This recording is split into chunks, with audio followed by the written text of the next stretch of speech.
Voici ce que devient le pont des Bianois dans le département d'Aboisseau après les récentes pluies qui se sont abattues dans la localité. Ce pont qui traverse le fleuve Bia tout en reliant la région du Sud Comoé à celle de l'Indéné du Hablin s'est affaissé.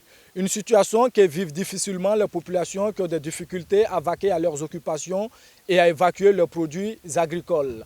À cela s'ajoute le problème de canalisation de la Sodeci qui a été impacté par cet affaissement. L'eau, source de vie, a cessé de couler dans les robinets à Bianois. Les regards sont donc tournés vers les autorités afin qu'une solution soit trouvée à ce problème.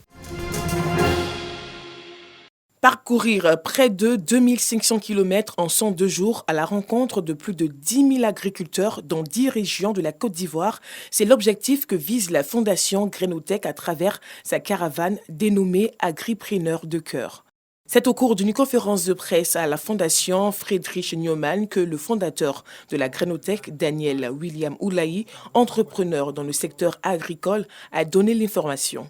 Agripreneurs de cœur est une caravane d'information, de formation et de sensibilisation des agriculteurs, donc des paysans, à des bonnes pratiques agricoles. Et cette année, nous avons décidé donc de lancer cette caravane pour aller au contact du monde paysan, pour partager des bonnes pratiques et leur enseigner des initiatives ou des itinéraires techniques nouvelles qui sont en train de se développer pour leur permettre de faire face à certains défis. Cette caravane vise à renforcer les capacités des producteurs en technique de gestion de la fertilité des sols, en maîtrise des ravageurs et des maladies du bétail et à faire le lien entre producteurs, intrants, services et marchés. Vous le savez tous, nos terres sont en raréfaction. Donc aujourd'hui, nous avons à peine quelques terres arables à disposition de nos paysans et les temps de repos diminuent de plus en plus, ce qui fait que les populations ne peuvent plus avoir les rendements escomptés traditionnellement parce que non seulement les terres ne peuvent plus se reposer, donc il n'y a plus de rotation de culture, il n'y a plus de jachère et les terres sont en raréfaction. Et mieux, nous avons la compétition des mauvaises herbes qui se font de plus en plus accrues. 1000 emplois seront créés en milieu rural pour les jeunes à la faveur de cet événement. L'idée, soutenir l'activité des paysans et valoriser leur travail en leur permettant de vivre dignement. Cette caravane se tiendra sur 5 mois, à savoir du 10 juillet à fin novembre. Le secteur agricole constitue, depuis toujours, l'un des piliers de l'économie ivoirienne. Premier producteur mondial de cacao et de noix de cajou, 5e producteur mondial et 2e producteur africain d'huile de palme, 7e producteur mondial de caoutchouc naturel, 4e producteur africain de coton, la Côte d'Ivoire se positionne comme un acteur incontournable de ce secteur qui emploie 46% des actifs et fait vivre les 2/3 de la population selon la Banque mondiale. Amoureux de la photographie ancienne, ce jeune Ivoirien Malik Kaboré alias Retrocab, dans l'exposition de ses œuvres, a voulu montrer aux amoureux de l'art que la photographie est aussi un moyen d'expression. Partant de l'époque à celle de maintenant, Retrocab a montré l'évolution de la vie photographique, c'est-à-dire les appareils et les images.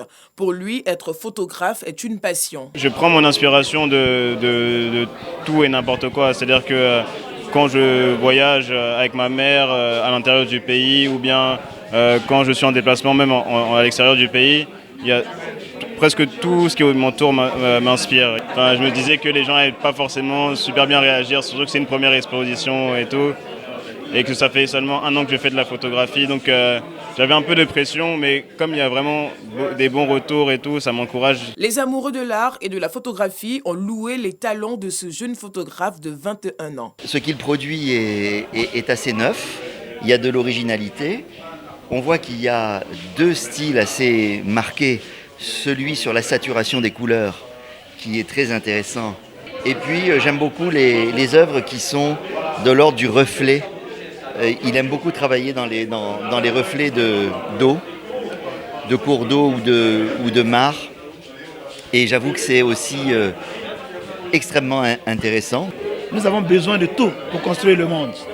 Nous avons besoin des ingénieurs pour tracer des routes, des médecins pour assurer la santé, des sportifs pour relever le flambeau de la Côte d'Ivoire sur la scène internationale. Nous avons besoin des artistes de valeur pour interroger notre être, interroger notre avenir et puis en même temps montrer aussi que la culture peut être source de création de richesses. Rappelons que Malik Kaboré, alias Retrocap, est diplômé en pharmacie et il est l'arrière-petit-fils de l'un des premiers photographes de Côte d'Ivoire, Petrus, qui est aussi le père de la grande chancelière Henriette Dagri-Diabaté.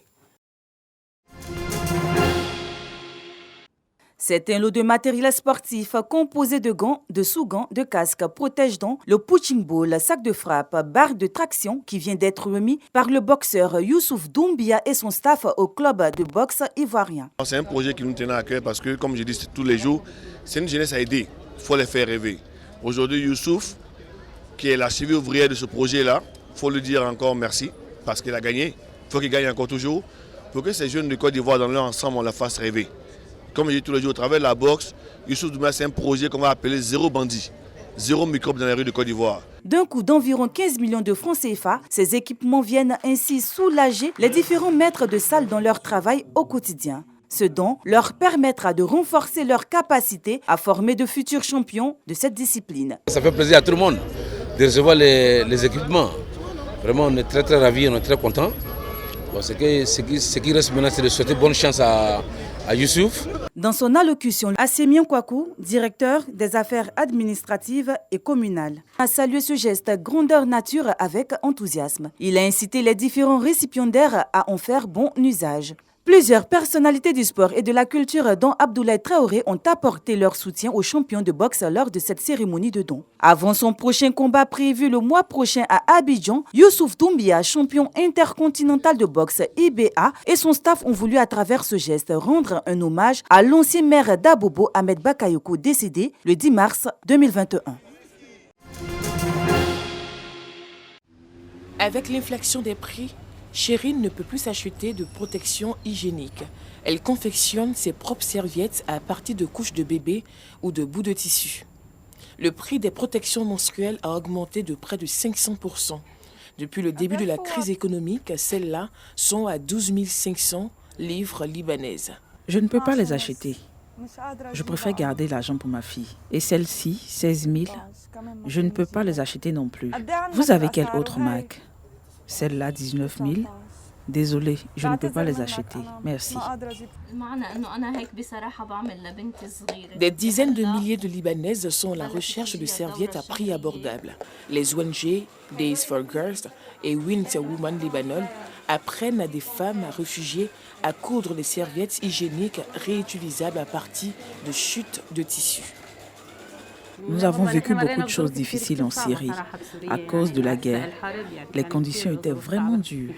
Certains jours, vous n'aviez pas d'argent pour acheter du pain. Alors on se débrouillait. Nous utilisions nos vieux vêtements, nous les découpions et les utilisons. Je parle de mon expérience personnelle. Je ne connais pas celle des autres. Parfois, tu trouvais une vieille chemise en coton, tu les découpais et tu te débrouillais. Je n'avais pas de moyens pour acheter des serviettes hygiéniques. Les serviettes sont distribuées aux Libanaises les plus vulnérables, dont les femmes réfugiées.